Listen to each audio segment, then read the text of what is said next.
Bismillahirrahmanirrahim. Assalamualaikum warahmatullahi wabarakatuh. Apa kabar anak-anak? Hari ini kita belajar ilmu pengetahuan alam dengan materi cara makhluk hidup menyesuaikan diri. Perhatikan gambar berikut. Bunga teratai. Tahukah kamu bunga teratai? Tanaman ini tumbuh di air agar dapat menyesuaikan diri. Tanaman ini memiliki akar di bawah air. Tangkai daunnya tumbuh menjalar sehingga daun teratai dapat mengapung di air. Daun teratai bundar dan lebar. Fungsinya adalah agar daun dapat menyerap cahaya matahari sebanyak-banyaknya.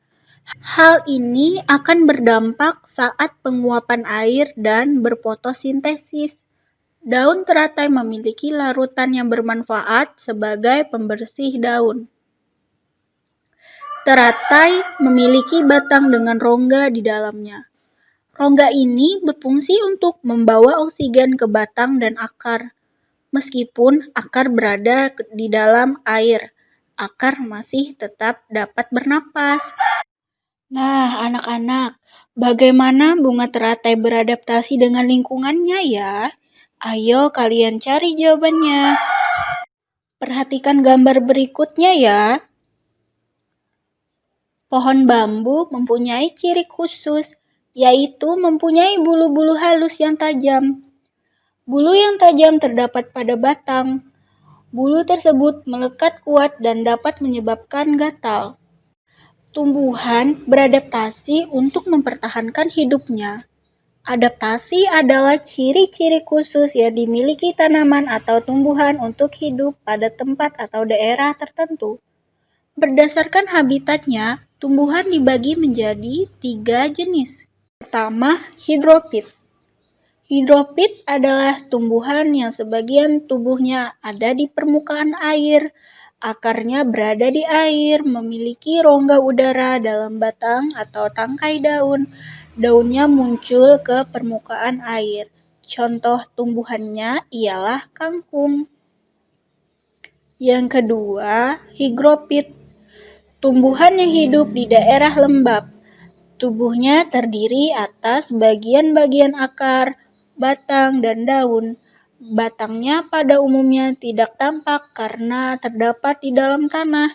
Daunnya yang muda umumnya melingkar atau menggulung. Contoh tumbuhan higrofit ialah pakis. Yang ketiga, xeropit. Xeropit adalah tumbuhan yang hidup di daerah yang kering. Tumbuhan ini memiliki daun tebal, sempit, kadang-kadang berubah bentuk menjadi bentuk duri, sisik, atau bahkan tidak mempunyai daun. Batangnya tebal dan mempunyai jaringan untuk menyimpan air, dan akarnya panjang. Contoh tumbuhan xeropit ialah lidah buaya. Bagaimana anak-anak? Masih semangat belajar kan? Perhatikan gambar berikut. Ada ayam, bebek, ikan, dan cicak. Apakah kamu mengetahui ciri-ciri hewan tersebut? Apakah kamu juga mengetahui ciri-ciri tempat tinggalnya? Anak-anak, Tuhan menciptakan makhluk hidup dengan segala keunikan dan keistimewaannya, tidak terkecuali hewan. Keunikan dan keistimewaan hewan tersebut kita kenal dengan ciri khusus. Ciri khusus pada hewan tersebut mempunyai hubungan erat dengan tempat tinggalnya. Misalnya, ikan memiliki insang untuk dapat hidup di air. Cicak memiliki perekat pada kakinya untuk dapat menempel di dinding. Dan bebek memiliki selaput pada kakinya agar dapat berenang di air. Perhatikan gambar berikutnya ya. Nah, pernahkah kamu mengamati bebek berenang di kolam? Mengapa bebek dapat berenang dengan baik ya? Anak-anak, bebek memiliki ciri khusus yang disesuaikan dengan tempat tinggalnya. Bebek hidup di darat, Namun, untuk mencari makan, bebek biasanya berada di air. Ciri khusus yang dimiliki bebek untuk mencari makan berupa paruh yang agak panjang dan lebar pada bagian ujungnya. Bebek mencari makan di air, seperti kolam, sungai, sawah, atau danau yang dangkal. Bulu bebek dilapisi oleh minyak sehingga tidak basah jika terkena air. Ketika bebek keluar dari air dan berada di darat, bebek biasanya mengibas-ngibaskan bulunya sehingga air yang menempel di tubuhnya keluar. Apa yang akan terjadi jika bulu bebek tidak dilapisi minyak dan air menyerap ke tubuhnya ya? Selain itu, bebek juga memiliki ciri khusus lainnya, yaitu selaput pada kakinya. Selaput tersebut digunakan untuk berenang. Perhatikan gambar selanjutnya ya. Hewan hina adalah hewan paling pintar di dunia. Apabila ada anggapan bahwa simpanse, anjing, atau lumba-lumba adalah hewan terpintar saat ini, mungkin pernyataan tersebut betul, namun kurang tepat. Menurut penelitian, hewan terpintar di muka bumi adalah hina. Dr. Sarah Benson Amram dari University of St. Andrew mengatakan bahwa hina adalah hewan terpintar karena binatang tersebut dapat mengatasi masalah secara naluri dan juga dapat berhitung. Dalam penelitiannya, Sarah berhasil menyimpulkan bahwa tingkat kepintaran seekor hewan ditentukan dari cara mengatasi masalah. Hina mempunyai strata sosial lebih tinggi dari jenis lainnya dan dapat mempertahankan wilayahnya dengan cara memanggil rekan mereka. Hina akan mengusir hewan lain yang masuk ke wilayahnya dengan cara bergerombol.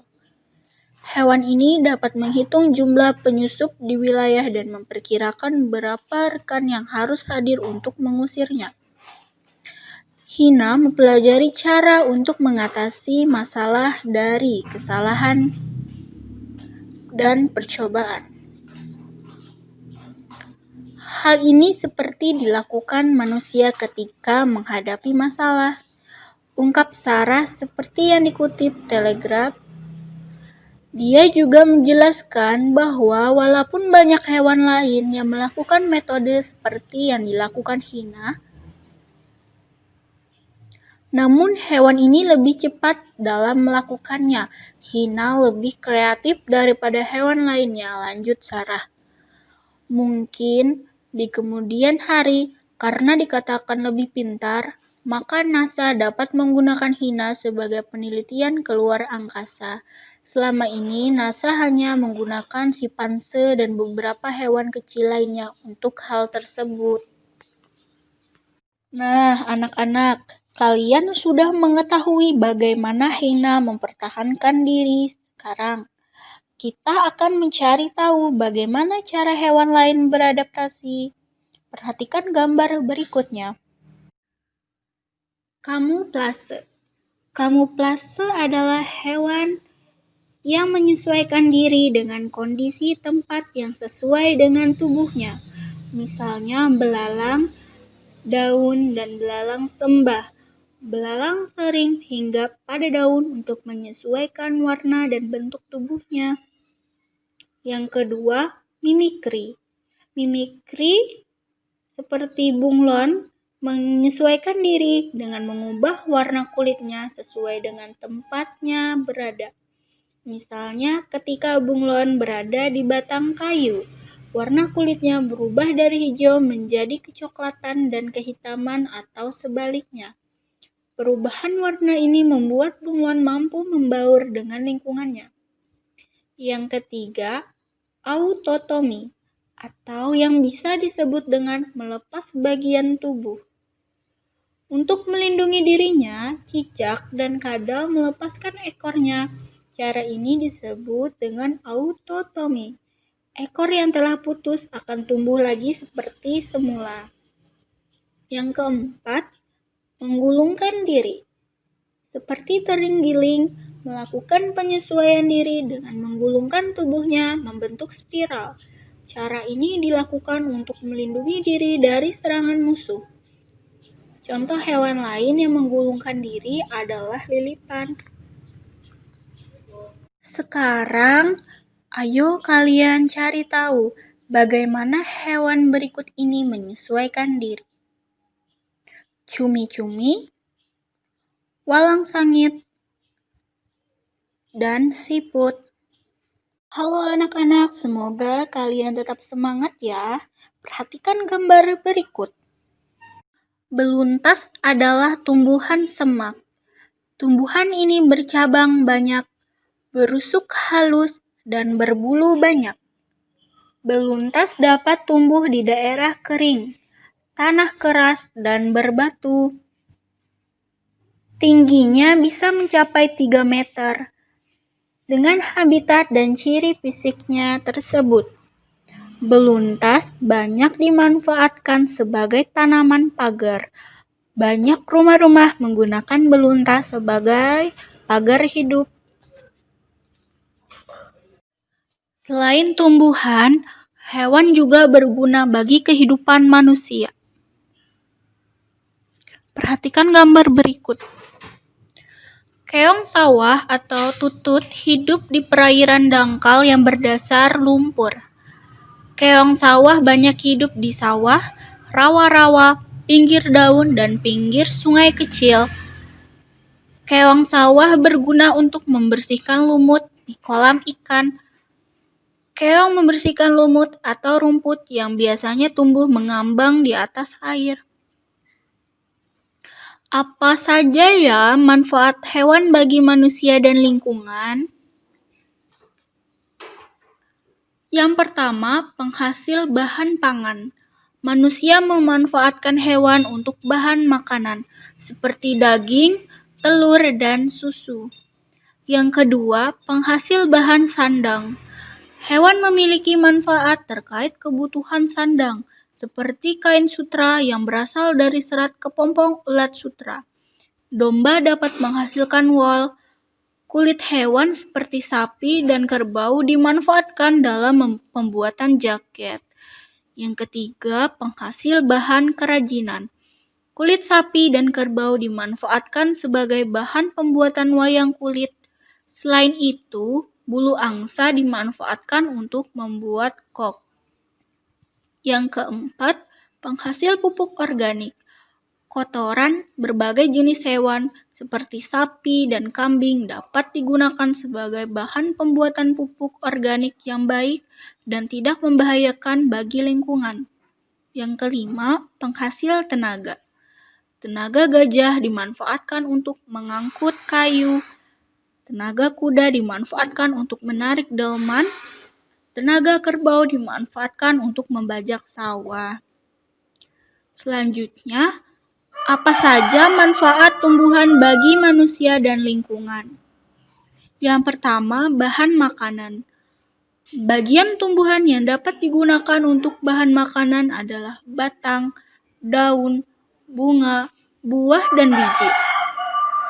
Yang kedua, bahan sandang. Serat kapas dapat dimanfaatkan untuk membuat kain katun. Yang ketiga, bahan bangunan. Kayu dari pohon jati, pohon kelapa, dan pohon meranti dimanfaatkan untuk bahan bangunan. Yang keempat, bahan obat. Banyak tanaman dimanfaatkan untuk obat, seperti jahe untuk mengobati batuk, daun kumis kucing untuk mengobati ginjal, daun jambu biji untuk mengobati diare. Yang kelima, bahan baku industri. Industri banyak memanfaatkan tanaman untuk kebutuhan manusia, seperti getah karet digunakan dalam pembuatan ban. Getah pinus dimanfaatkan sebagian orang dalam industri cat. Kayu pinus digunakan dalam industri kertas.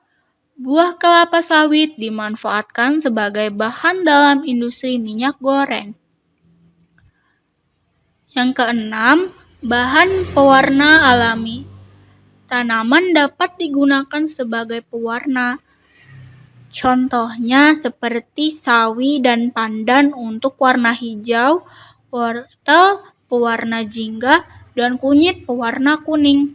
Yang ketujuh, menjaga kualitas air. Tanaman bakau menjadi penyaring alami dari air laut menjadi air tawar. Tuhan menganugerahkan kita beragam tanaman dan hewan agar kita bisa memanfaatkannya. Namun, pemanfaatan tumbuhan dan hewan tidak diiringi oleh sikap yang bijak sehingga banyak terjadi ketidakseimbangan. Sebagai warga negara yang baik, kita perlu bersatu melestarikan hewan dan tumbuhan agar manusia dapat hidup sejahtera. Perhatikan poster berikut. Buatlah poster ini untuk mengajak seluruh warga sekolah tergerak hatinya untuk melestarikan tumbuhan dan hewan. Alhamdulillah, demikian materi yang bisa Ibu sampaikan. Selamat belajar ya. Terima kasih. Wassalamualaikum warahmatullahi wabarakatuh.